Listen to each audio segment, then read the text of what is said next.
The famous Airacobra fighter was constantly being updated. But these improvements were mostly minor tweaks.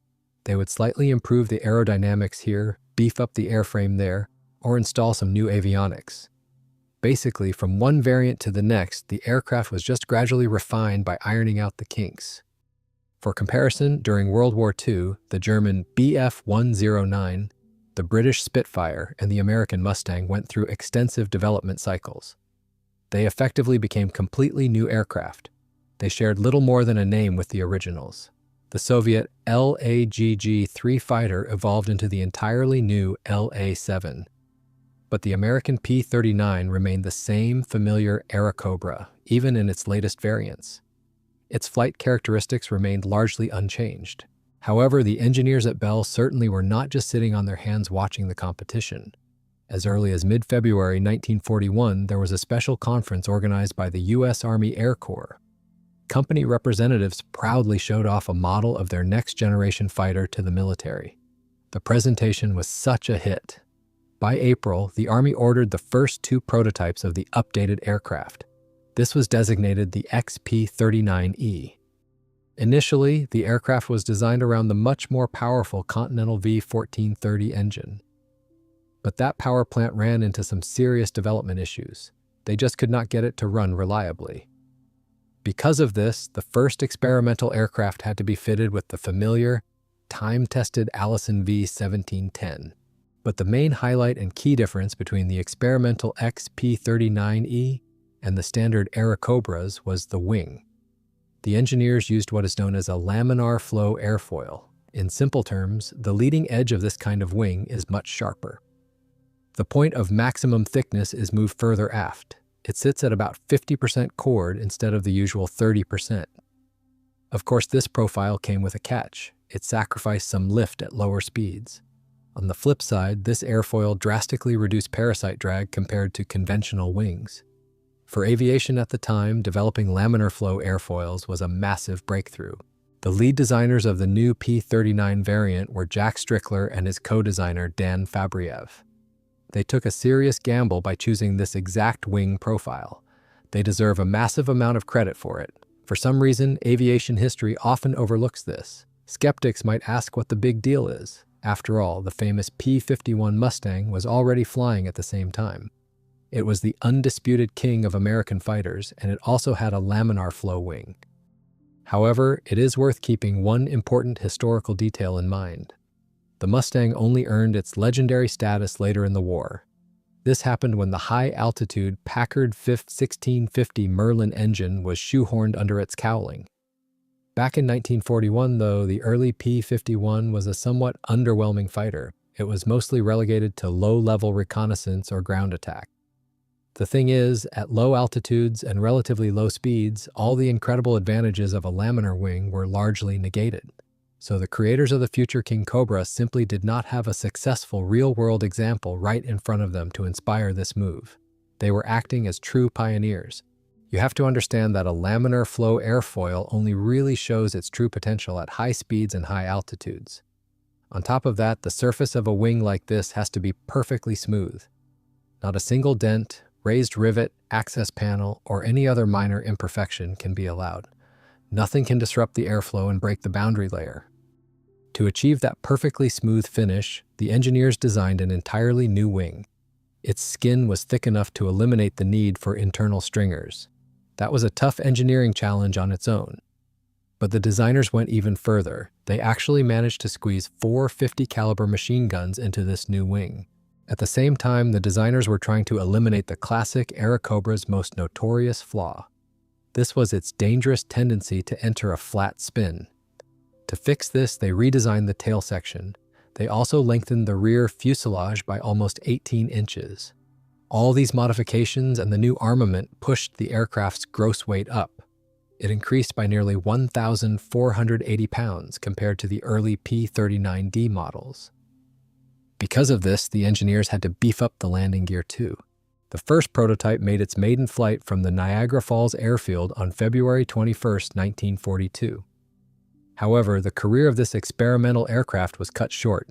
It managed to log just 14 hours and 56 minutes across 35 flights. After this, it tragically crashed during spin recovery testing.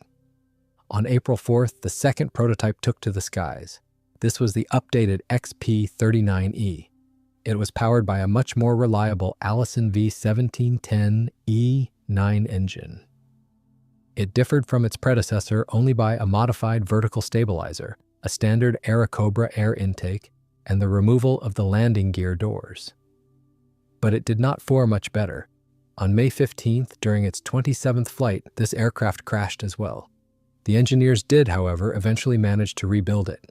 To make up for these setbacks during testing, the Army Air Forces ordered a third prototype on May 27th. Costing over $271,000, this aircraft featured a new tail design. It also had its wing-mounted machine guns removed. It made its first flight on September 19, 1942. By this time, mechanics had finally managed to rebuild the second XP-39E prototype. But on February 8th, it crashed yet again. Amazingly, they managed to bring it back to life one more time. Flight testing was becoming a protracted ordeal. It was becoming obvious that the XP-39E was not a step forward from the standard production models. The main issue was that the aircraft's increased weight almost completely canceled out any performance gains. In fact, its rate of climb and service ceiling were even worse than the older P-39D. Maneuverability left a lot to be desired too. The landing speed increased by 10 miles per hour. The takeoff roll increased by a whopping 50%. The new XP-39E only beat its predecessor in top speed. It also accelerated just a bit faster than the P-39D. The modernization program for the famous Airacobra was doomed, and the Army canceled its previous order of 4,000 aircraft. However, at this critical moment, Bell Aircraft secured substantial contracts to supply production Airacobras to the Soviet Air Force through the Lend-Lease program, which kept the company's production lines fully active.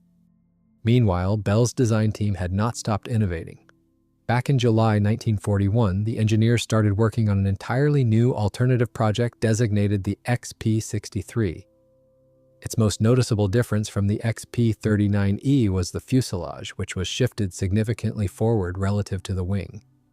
The wing itself also featured a new laminar flow airfoil and rounded wingtips. This single change completely altered the aircraft's center of gravity. The designers believed this would permanently cure the future Kingcobra of its terrifying flat spin problem. However, the cockpit was moved forward right along with the fuselage. In the past, a pilot could just open the car-style doors and simply step out onto the wing. But instead of easily hopping into the cockpit, pilots now had to jump in, running the risk of slipping off the wing's smooth leading edge. To reliably prevent the aircraft from entering a dangerous spin, scale models of the fighter were rigorously tested in a special vertical wind tunnel. As a result, the tail section of the XP-63 was lengthened by almost 27.5 inches compared to the Airacobra. The vertical stabilizer area was also increased by a significant 30%. The first full prototype of the new fighter made its maiden flight from a Buffalo airfield on December 7, 1942. Bob Stanley, Bell's chief test pilot, took the controls for the initial flights. His first impressions of the aircraft were very positive, noting that the fighter handled exceptionally well in the air. Later on, Army Air Forces representatives took over testing the experimental aircraft at Muroc Army Air Base.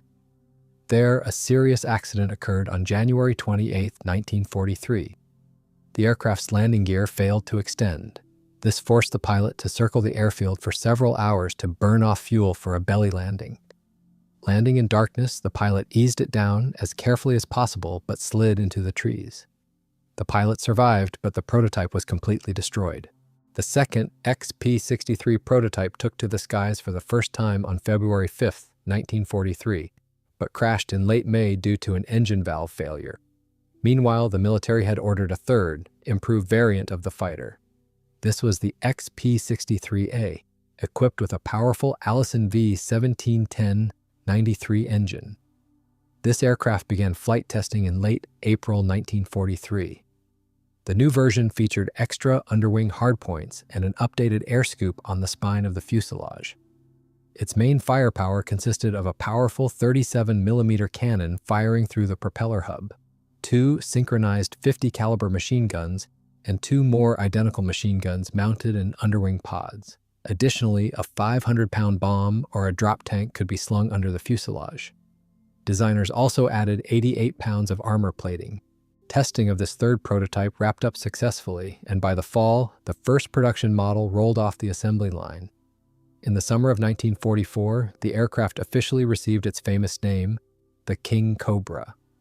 As production ramped up, it became clear that the Soviet Union would be the primary operator of the type. Consequently, a special delegation of Soviet test pilots and engineers arrived in the United States in February 1944 to evaluate the new fighters before mass deliveries began. During these evaluations, pushing the aircraft to the edge of its flight envelope revealed that the flat spin issue had not been completely eliminated. During one test flight, the fighter snapped into an unrecoverable flat spin, forcing the pilot to safely bail out. This incident, along with other high-G loading tests that caused structural deformation in the wing and fuselage skin, provided crucial real-world data. Engineers at Bell utilized this feedback, along with extensive wind tunnel and static rig testing data, to implement necessary structural reinforcements to the airframe. Each new modification to the Kingcobra's design brought new block designations.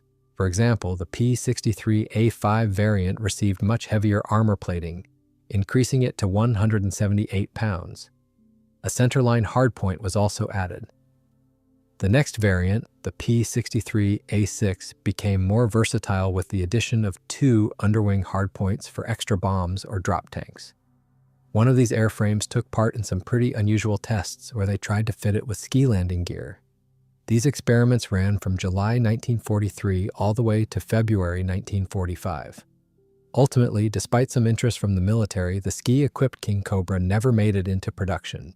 During intensive flight testing of these early production blocks, wing skin buckling under high G loads remained an issue.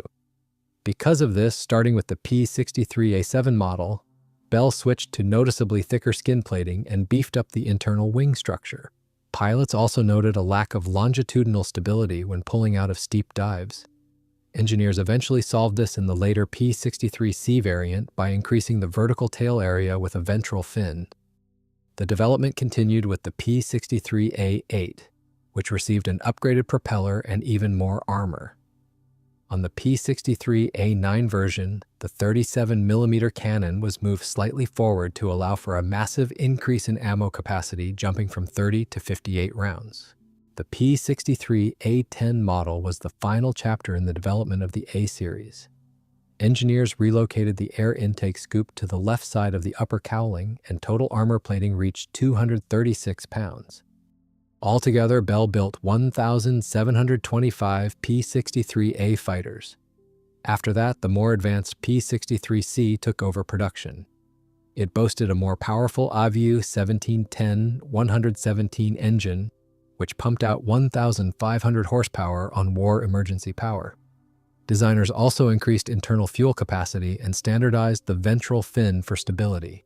An intermediate P-63B variant planned to use a high-altitude Packard Merlin engine, similar to the Mustang, but it never left the drawing board. Merlin engines were prioritized for the Mustang fleet, and combat experience on the Eastern Front, where most P-63s were destined, showed that air combat primarily occurred at lower altitudes where the Allison engine excelled. In early 1945, Bell attempted a major overhaul to lighten the airframe with the P-63D. They replaced the heavy car-style doors with a sliding bubble canopy and stretched the wingspan. Capable of reaching 437 miles per hour, it was an excellent design, but arrived too late in the war as Mustang and Thunderbolt lines were already fully established. A fatal test flight crash further halted its progress. Instead, a small number of P-63E models were produced, retaining the standard cockpit, but featuring a shorter air intake.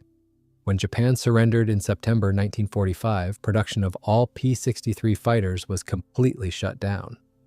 Prior to that historic moment, engineers had managed to complete just 2 examples of the P-63F model.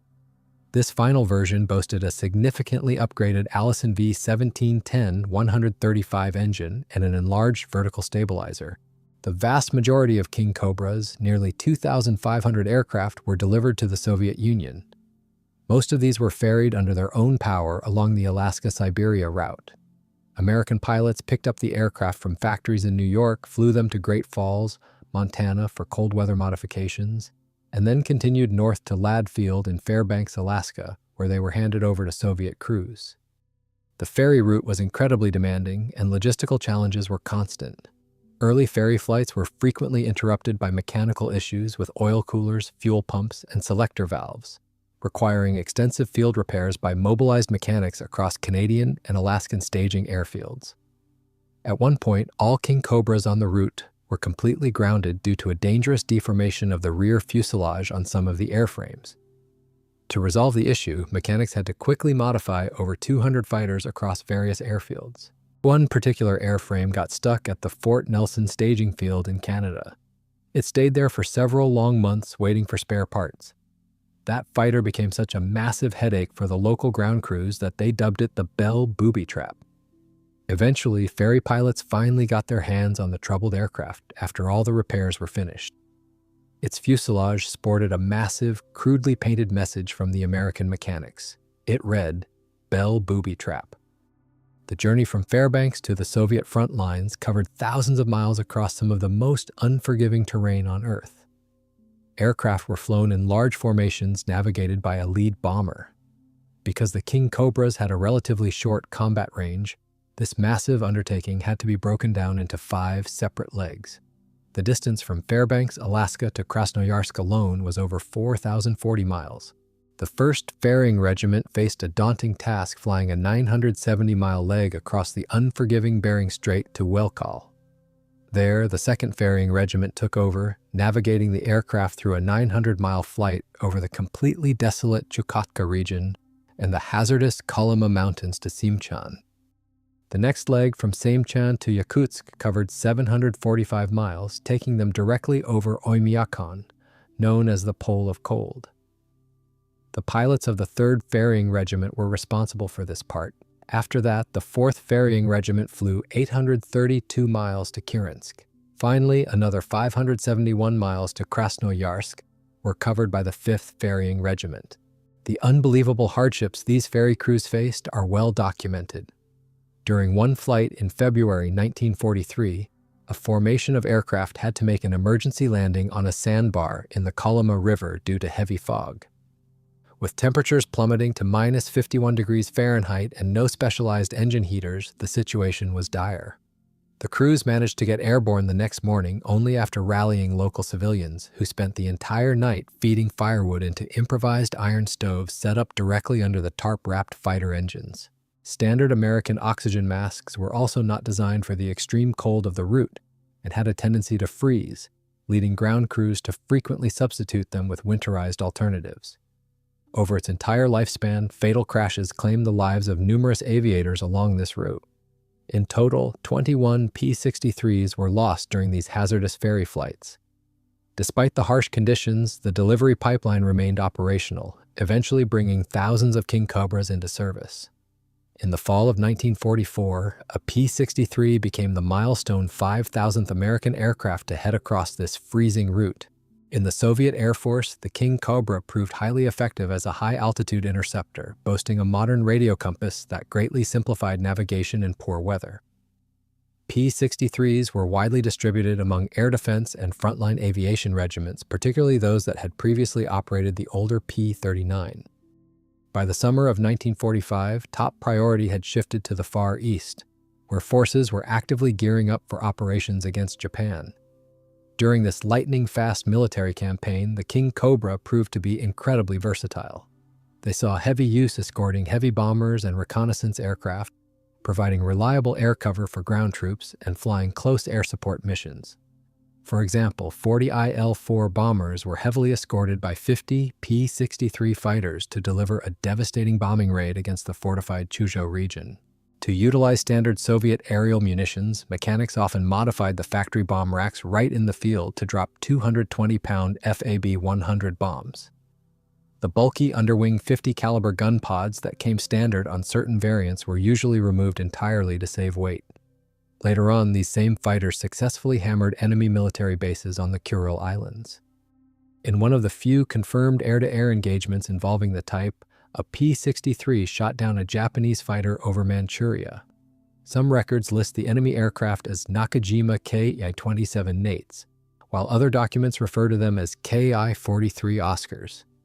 Regardless of the exact model, the outcome of a clash against the much more modern Kingcobra was largely decided before it even started. Following World War II, the Kingcobra remained a staple in aviation for several years. It became widely utilized as a transition trainer as aviation entered the jet age. The aircraft's modern tricycle landing gear configuration made it the perfect lead-in trainer for pilots learning how to handle early jets like the MiG-9 and MiG-15, which utilized the same gear layout. Pilots practiced no-flap landing approaches at blistering speeds of 250 to 310 miles per hour to mimic the heavy handling of the jets. Some maintenance depots even modified standard combat airframes into two-seat trainers specifically for this purpose. The P-63 was gradually phased out of frontline service by the early 1950s. During a notable border incident in 1952, several parked Kingcobras were damaged when American fighter bombers attacked the airfield at Suka Rechka due to an unfortunate navigational error. Outside the Soviet Union, the Kingcobra saw combat with the rebuilt French Air Force in Indochina. The first 5 of these airframes officially went on combat duty in July 1945. Operating as a highly reliable close air support platform, the P-63 saw heavy use against the Viet Minh. Pilots from famous squadrons like Normandie Niemen and Ile-de-France successfully transitioned to the aircraft. They proved every bit as capable as the iconic British Spitfire, taking part in practically every major operation until a lack of spare parts forced their retirement in the early 1950s. A small number of Kingcobras were also provided to the Honduran Air Force under the Rio Pact, where they served alongside Lockheed P-38 Lightnings until 1957. At that time, they were replaced by more modern Vought F-4U Corsairs. In the United States and Great Britain, the Kingcobra found a niche as a highly capable flying testbed. In Great Britain, 2 P-63s were operated by the Flight Test Establishment at Farnborough. The legendary British test pilot, Captain Eric Brown, made his first test flights in the Kingcobra in May 1944. British engineers used them to run important flight tests on laminar flow wings. Research revealed a major flaw. The wing would lose its aerodynamic advantages from even the slightest deformation, such as tiny dents accidentally left on the skin by mechanics' boots during routine maintenance. It caused parasite drag to shoot up by 10% after just 15 hours of flight time. Back in the United States, engineers used stripped-down P-63s for vital aerodynamic research, testing swept wing designs to gather detailed data on their low-speed handling characteristics. 2 experimental P-63N aircraft flew with a highly unusual V-tail. The successful data gathered from this was applied during the development of the iconic single-engine Beechcraft Model 35 Bonanza. Many P-63 Kingcobras survived the immediate post-war years thanks to the dedication of private aviation enthusiasts and the booming American air racing scene. Heavily modified Kingcobras competed fiercely in the Bendix and Thompson trophies, racking up numerous podium finishes in the late 1940s. In 1947, the Kingcobras absolutely crushed the competition and swept the top 5 spots in their division, with Ken Knight averaging 352 miles per hour. Charles Tucker put on a fantastic performance in 1949, hitting a blistering 381 miles per hour. However, their unique mid-engine design ultimately limited their ability to accommodate the massive, specialized race engines that eventually dominated the unlimited class. One of their last notable successes did not happen until 1971, when a P-63C equipped with an 1,800 horsepower engine managed to take 4th place. Today, very few P-63 fighters remain intact. Because the rapid transition to the jet age rendered piston engine fighters obsolete, vast fleets were quickly scrapped to recycle their aircraft aluminum. Consequently, the surviving examples today are mostly carefully preserved in aviation museums worldwide, like the Central Air Force Museum at Menino, or kept in airworthy condition by dedicated private collectors. There is one remote location where the wreckage of decommissioned Kingcobras can still be found. Out on abandoned airfields on Shumshu Island in the northern Kurils, about 24 fighters lie scattered alongside captured Japanese aircraft like the KY-43, KI-48, B-5N, and A-6M. After the war, these aircraft were deliberately demilitarized and broken up in a specific way to ensure they could never be restored. Because the Kingcobra was supplied almost exclusively through Lend-Lease, it occupies a unique historical position as an American-built fighter, whose operational legacy was largely defined overseas. Before diving into the design details of the P-63, there is one important fact to clear up. The Kingcobra was a direct descendant of the legendary P-39 Airacobra, but that resemblance is only skin deep. Designers fitted a larger, entirely new wing, dropped in a much more powerful engine, and completely overhauled the internal systems. This required such a massive redesign that engineers had to draft an entirely new fuselage. If you ever get the urge to convert a P-39 scale model into a P-63, you are better off dropping the idea right away. About the only interchangeable parts between the two aircraft are the cockpit doors. The Kingcobra was noticeably larger, and its outer lines were entirely different. The only thing that carried over was the core design philosophy. The engine sat right in the center of the airframe, directly behind the pilot, driving the propeller through a long drive shaft that ran straight through the nose. The heart of the P-63 was the Allison V-1710 93 engine. Compared to the power plant in its predecessor, it packed a lot more punch and performed significantly better at high altitude thanks to an auxiliary supercharger.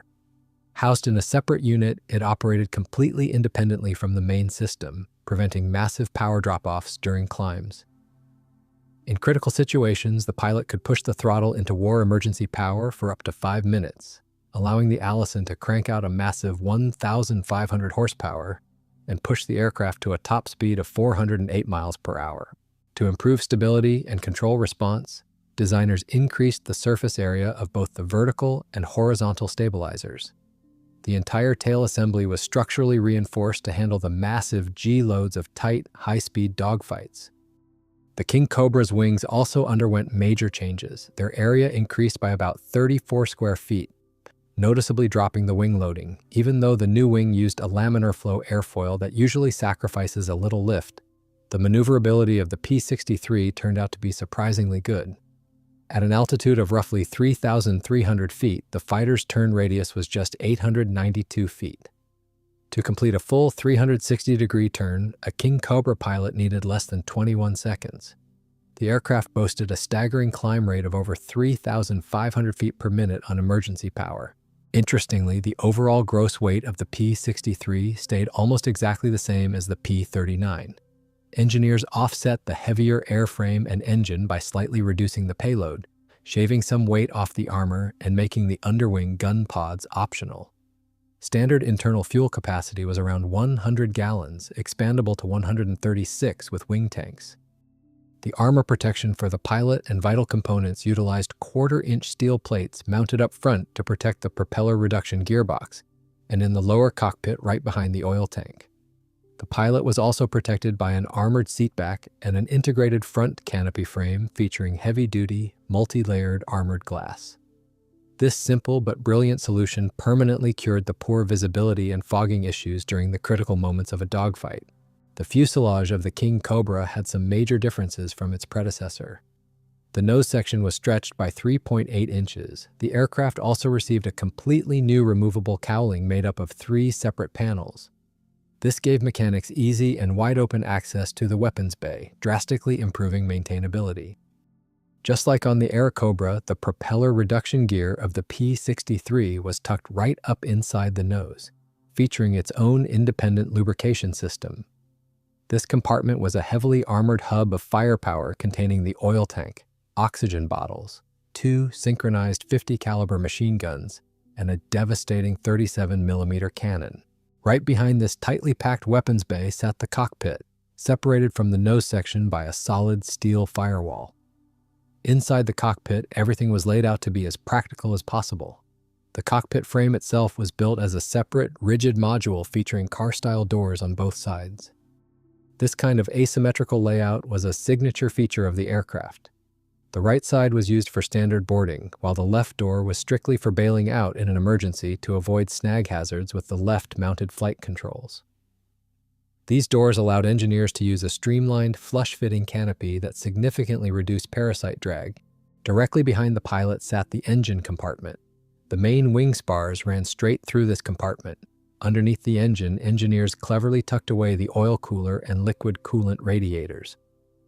Air to cool them was scooped up through intakes on the leading edge of the wing and exhausted through cooling flaps beneath the fuselage.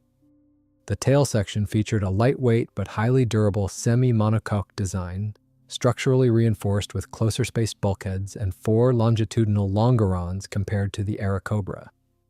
To make sure the tail was as tough as possible, they bumped up the aluminum skin thickness. When compared to the P-39, the tail of the P-63 really grew. It was a full 26.2 inches longer. The vertical fin was moved further aft, and its surface area was increased by 30%. The tail assembly featured a conventional layout with a fixed horizontal stabilizer. The horizontal stabilizers and elevators were widened, significantly increasing their overall span.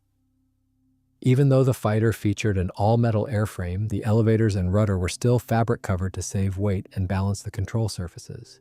The wing of this aircraft was an all-metal structure featuring a streamlined NACA airfoil. The wing's internal structure eliminated traditional longitudinal stringers to keep the wing surface perfectly smooth for clean laminar airflow. The skin was formed from durable aluminum alloy, and the wing was assembled using large panels to minimize the number of surface seams. Looking closely at the aerodynamics, a pair of small symmetrical vents were located right between the fuselage and the radiator ducts to ventilate the engine compartment and reduce interference drag at the wing root. Assembling this aircraft was noticeably simpler than its predecessors. Outer wing panels bolted directly onto the center section using just 4 heavy-duty bolts, saving ground crews a tremendous amount of time during maintenance and assembly. Housed inside the wing were the fuel tanks, with access provided through large, easily removable panels. The leading edge of the wing was designed to be completely removable, so armorers could quickly service and reload the wing-mounted machine guns. The fighter's ailerons had a somewhat unusual shape. They were exceptionally long and narrow, yet perfectly mass-balanced. A notable technical feature was a special fabric seal that connected the leading edge of the aileron to the wing structure. This prevented high-pressure air on the lower wing surface from bleeding over to the upper surface during maneuvers. The airplane's flaps had a true airfoil profile. They were attached to the wing with 3 hinges and were driven by a dedicated electric motor housed inside the fuselage. Flight controls for this fighter featured a mixed setup. The control stick was connected entirely to a system of rigid metal push rods for crisp response, while the rudder pedals relied on traditional steel cables. To fine-tune the control surfaces, the pilot used trim wheels connected via cables and heavy-duty roller chains. The Kingcobra's landing gear design was largely inherited from the Airacobra. It retained the tricycle gear layout with a steerable nose wheel. An electromechanical system handled gear extension and retraction, driven by a dedicated electric motor in the fuselage. If the electrical system got shot out in combat, the pilot could lower the gear manually using an emergency hand crank. First, a variable speed auxiliary supercharger was mounted just behind the engine. Driven by a fluid coupling, the impeller spun faster as the aircraft climbed. Additionally, designers replaced the old carburetor with an advanced triple Venturi downdraft model and swapped the standard oil filter for a more reliable screen-type filter. One of the most distinctive design features was the long drive shaft that ran from the mid-mounted engine to the propeller reduction gear, passing directly beneath the pilot's seat. To protect the engine from dust and debris, a mesh filter was housed inside the intake duct. During ground warm-ups, air was drawn through a screened intake on the right side of the fuselage. That long drive shaft spun a massive 4-bladed Aero Products propeller equipped with a hydraulic pitch control system. The blades were crafted from lightweight but incredibly strong hollow steel measuring 11 feet 8 inches in diameter. A really interesting and purely practical detail on the Lend-Lease Kingcobras sent overseas was a special ratchet on the propeller spinner. This modification was added specifically to allow ground crews to start the engine in harsh field conditions using an external mechanical starter in case the battery froze solid. For the engine to run reliably in all conditions, the aircraft utilized a well-designed oil system with a main tank in the aft fuselage made from a lightweight magnesium alloy. The pilot could even dilute the oil with aviation gas to make starting the engine easier in freezing temperatures. The amount of oil serviced before a flight depended entirely on the aircraft's fuel load. If they were flying with the maximum fuel load of 211 gallons, the system required nearly 13.7 gallons of oil. The oil cooler itself was oval-shaped and tucked away in the wing center section. As for the main engine liquid cooling system, two rectangular radiators mounted in the wings provided the primary cooling, rounded out by an expansion tank sitting between the cylinder banks. Overall, the oil and engine cooling systems looked a lot like those on its predecessor. The cockpit heating system, however, was a completely different story. Unlike the older P-39, which required a separate gasoline heater for the cockpit, the Kingcobra drew its heat directly from warm air that had already passed through the coolant radiator. This air was routed through a dedicated duct into the cockpit, allowing the pilot to easily adjust the temperature during intense flights using a simple control knob.